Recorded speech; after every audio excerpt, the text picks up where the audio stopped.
guys? This is Christian from Chaos Reborn, bringing you another deck profile. Who are you and what do you do today? My name is Taco. I played in the Dawn of Majesty case tournament with my completed Tri-Brigade deck.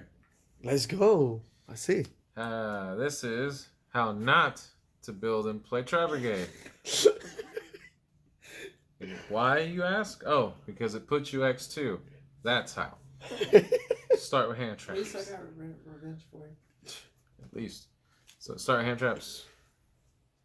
Triple Ash. Gamma Package. Double Veiler. Crow. So what is wrong with that? Nothing. We're good. There's nothing completely wrong. Except, honestly, these all worked out pretty well. These were a bit underwhelming. Just because, honestly, I realized that with the other card in my deck right now, which is Permanence, the deck already had enough coverage to negate, and I could have probably played more utility hand traps than just these. Or I could have played like an extra 2 crows, or something else, or a bell instead. But that's exactly what I mean. It was like I could have opted for something better. Did you brick on all hand traps? No, most time that's about the only good thing I can say is that with this ratio, this amount of like hand traps, I didn't brick with them. I just drew really odd ones back and forth. So hand trap wise, the ratio is fine. The hand traps that I drew most times were kind of weird. So I think I bricked 3 times with the RCA. So just basic cards, just the best card in the deck, Rescue Cat. How many times do you resolve it? Too many, but the only deal is you only get one shot with it. The way the deck's built, you only get like I said, one shot. And most times, by the time you get to grinding out against your opponent, you probably won't have the fodder to actually summon it, and your opponent will be ahead enough where they won't let you resolve it. Tri-Brigade stuff, 3 kits. 3 kits, 3 Nerval, 3 Fractal. Definitely need that. And my biggest mistake, double Karis.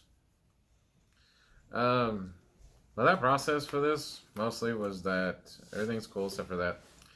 My thought process for that was mostly just that I wanted to not have any resource for Rescue Cat. So I thought playing 3 was just ridiculous. So playing 2 would have probably been better. And it gives me an extra extender if I need it.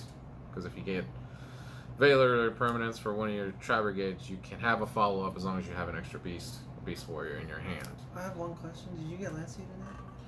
Man, as much as I went through with those 2 rounds, I wish that I got Lancia. And actually, the funny thing is, for as much as like some may think, you can actually, with Tri-Brigade, play through Lancia. Oh, you can? Yeah, you can. of course. It's possible. Like it's not optimal, but you can stabilize. So only mistake, probably just the Karises, which are all right. Anything you change besides that? Particularly, no, because Tri-Brigade is straightforward. You have to play this many, except for the Karis. You kind of have to play it just to see them, or to have enough of them to banish with. That's pretty much it for the monsters. Spells. Spells, which lack thereof. Thank you. Desire. And the one card we can't have 3 of. We really need 3 of this. We really need to. Yeah, he's right. Search, consistency, hate for everyone. So basic. I know. Can't wait until we get tactics. I know people say prosperity. I just don't think a card as slow as Prosperity works really well with Tri-Brigade. I really think that Desires is the way to go, just because the deck is really just you want to just fuel up with as much extenders as you can to just push for game as hard as you can, because you only really have that many you only have one way to like interact with your opponent past your turn, so it's good to just have something to keep going when they stop you for just a moment. So traps. This is the part where I don't think I did well either. Double Revolt, Strike, Permanence, 1 order that we can't have 3 of. No, never. Never. So don't you think like running 3 Revolt is a good ratio because you're playing 3 Desires? Yes, that is one of the things I was concerned with. I went with most lists that played 2 just to cut it because you realistically only need 2. But with Desires, you run into the problem of banishing one, and that really could hurt you down the road if you don't resolve one of them, and you still have one Shurg left or 2 Shurg left to actually like make. So that did happen to me in one match, and some of these other picks are okay. This is the reason why I said that Veilers are probably useless, because this is already enough to negate most, like, to go in second if you're not going first. And drawing this and a Veiler is atrocious, because in this format, negating monsters is fine, but only just to stop your opponent from extending. But if they have a follow-up, it's completely useless, and they can just like blow through it. So that's why I figured that maybe just putting too many like monster against is probably not a good idea. The strikes are fine. The strikes are fine. They're just slow, and that's one of the deals I have with the trap lineup. The trap lineup is great, or at least could be better. I could shave it down and just keep like reactive traps, and then the Imperial. The only problem I don't have is just this. This is just too good. It's just too good. Did they ever conflict the strike and the Imperial order? No. Like, did you have low life not to pay? No, I never let the games go that far. Usually that's just to stop their opponent from playing for one turn, just so they don't push ahead. So common mistakes were just mostly in deck building, with just based on not building towards matchups, and I probably should have built a little better on matchups. So side, because we're just gonna do it the way that deck sheets work. Bell. This is, like I said, I could have replaced a few, and this probably should have gone in my main. And the card is too good this format. It is. It's just I felt like I didn't need more things in my deck to slow me down, so I put it in the side just in case, because usually case tournaments are kind of like regionals in a way. You don't know what you're gonna play against, so I wanted the choice of knowing when I needed to use this or not. So, but as I can see, that there's just a lot of matchups with this. With Bell is just really good. It just can hurt your opponent really bad, slow them down. Droll, another consideration that I probably should have put main, just because there are a few decks, and especially Drytron, that just beat you to the face so fast that you think you're trying to suck in air, trying to win. But yeah. I mean, but then when you hit him, they try to hide away and summon Dragoon. Right now, that seems to be the game plan for what I played in my 2 to 3 rounds, is that the moment you hit every consistent card or you hit Herald, they just go for floating like Drytron to just enough to have 2 materials to go into like Dragoon and set and pass, and that is so much fun to play against and fair. Did he side block you like he did me? No, he literally Dragooned me when I hand trapped him every game, and it was bad. Me. He scythed you? Yeah, and I still beat him. No, well, you dino.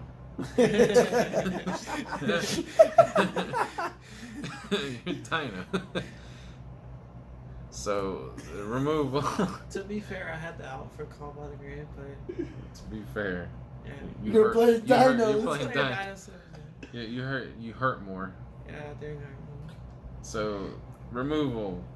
Because you need it. Double Lightning Storm, Harpy, and Double Twister.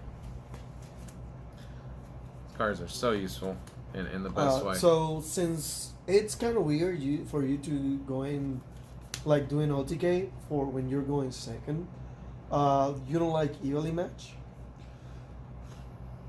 Evenly Match is a going second card. However, it is a specific going second card that you lose more playing it when people are already prepared for it.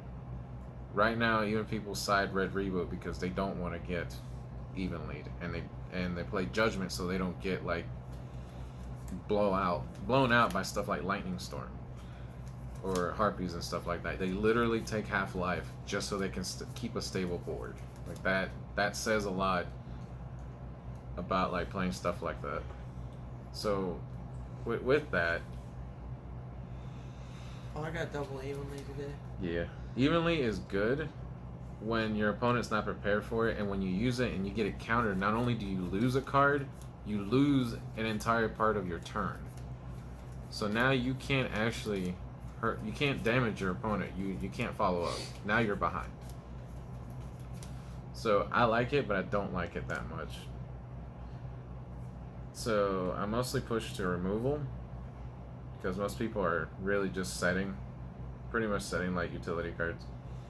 So a lot of removal for spells and traps like Twister, Harpies, Lightning. These come in clutch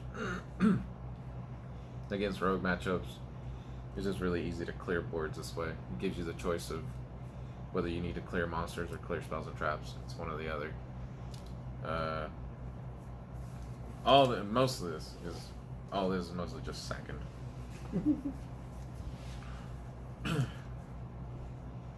So last two, Solemn Judgment, 2 anti-spell. The big no card and my 2 extra Imperial Orders. How many times do you open the anti-spell? Not as often as I wanted to. But when I did land it,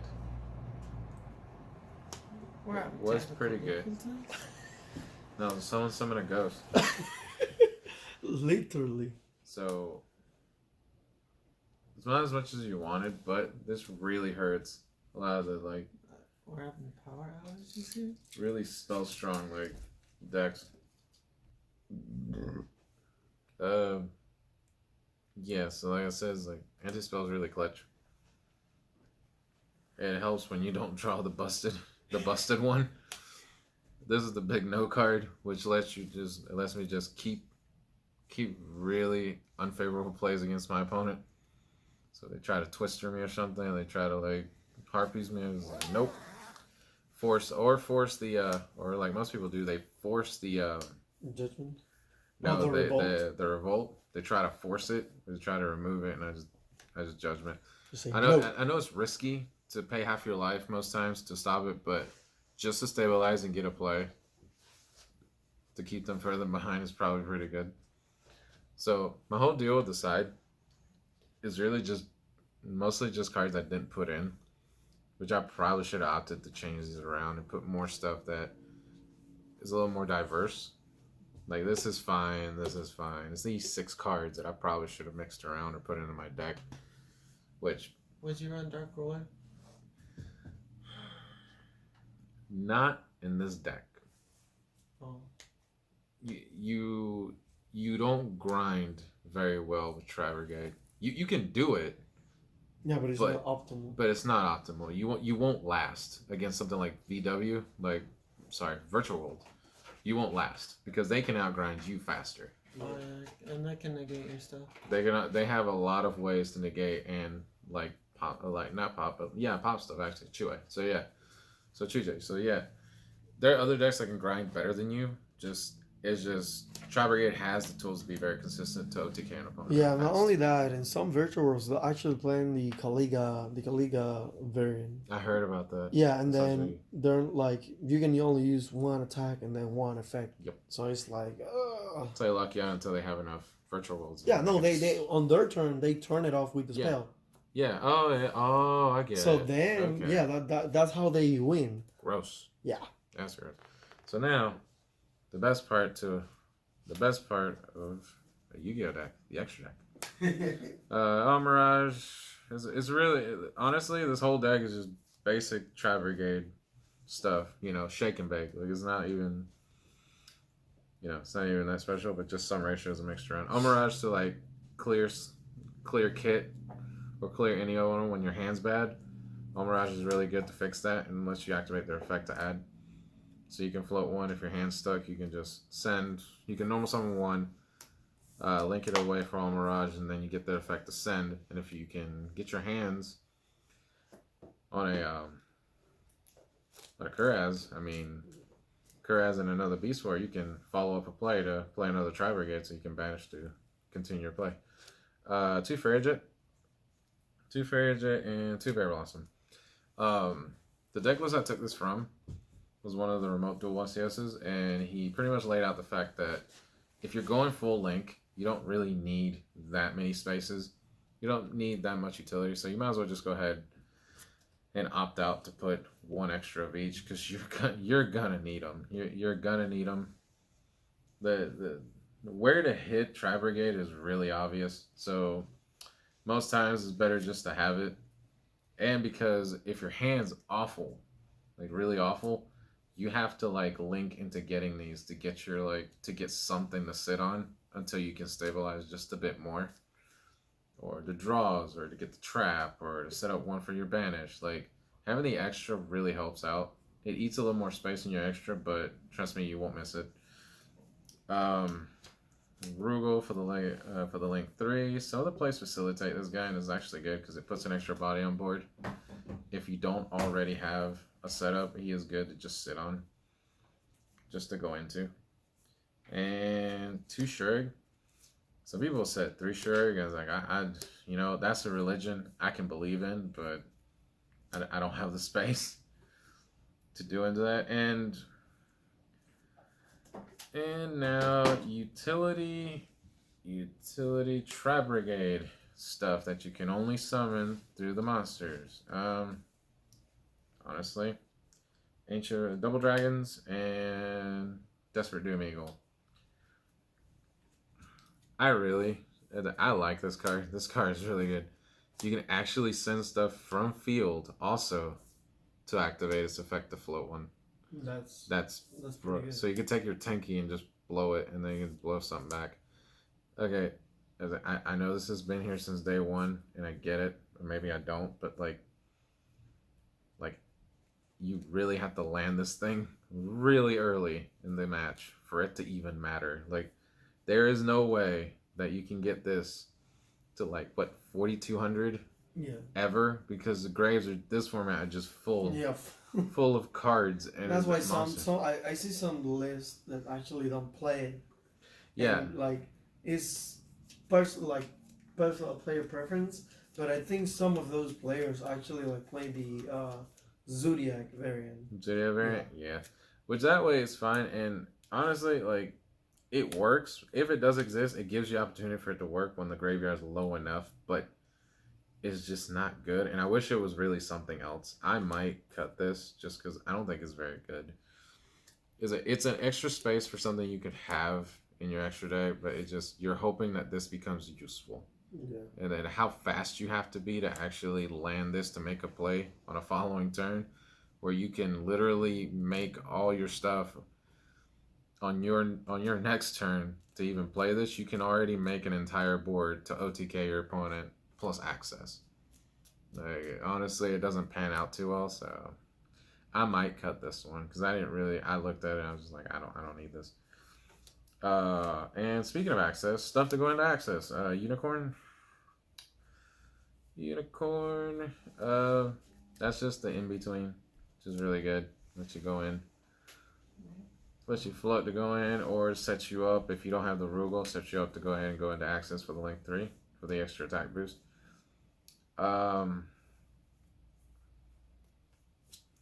Appaloosa, it's somewhat of a setup. It's really just the go-to for this deck. Going first is just really good. You sit on this and you scare them to death. I've never seen Tri-Brigade, or I've never seen a deck that literally makes this and just makes your opponent sit for 5 minutes to try to figure out how they're gonna not only out this and a trap out this in a trap and try to make a play like all at once. It's actually quite funny to watch people think across the table and watch them try to figure it out. And then your boy access code money. $130 right now. And climbing. climbing. And the last two were just a tag from the YCS. I thought it was actually really good.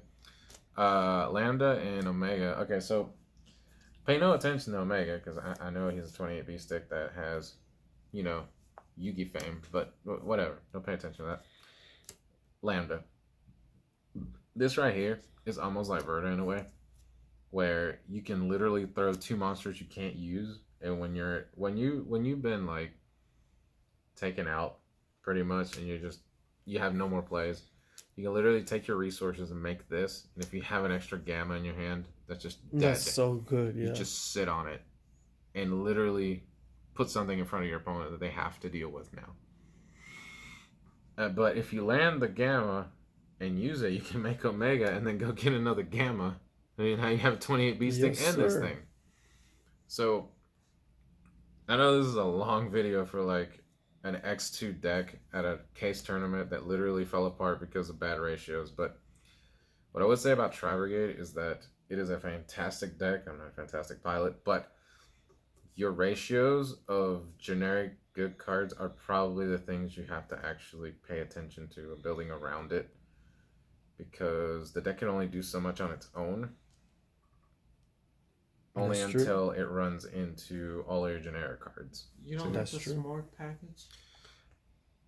I mean. Yeah, but that's more like a going first. Yeah. You know, So like they have to. This is like Is this kitchen. like going second? Well, no, Or it's first? no. That's the beauty about Tri-Brigade. It can do both because she's worth it. So yeah, I think Tri-Brigade Pure on its own is actually a good deck. I think it's honestly going to be a much more lasting deck. Like I said, the things I would change would just be hand traps and a few choices of traps around some of the extra deck stuff. So I went X2 for a bit. It's just I ran into two of the problem decks of the format for Tri-Brigade, which honestly is not even the combo decks. It's more Drytron and Virtual World. Virtual World can really it has Chuche, so it can actually, once it's set up, they can just blow out. When you're down cards, they can just blow you out. Blow out your normal, and then you can't make a play if you can't land a Tri-Brigade on board. And Drytron, they just have so much if you don't have anything to side with, so. Yeah, I bricked out against both really bad, and I got like slaughtered, so I went ahead and just dropped. But that was mostly on me, not the deck. So this deck is fantastic. Okay, I appreciate it. Don't forget to subscribe, like the video, and when we get the 200 subscribers, we're gonna be doing a giveaway for 2 lucky subscribers. At that moment, the box that is on the shell, that's the box we're gonna get for you. Thanks again, and I'm gonna see you next time. Bye bye. Born out.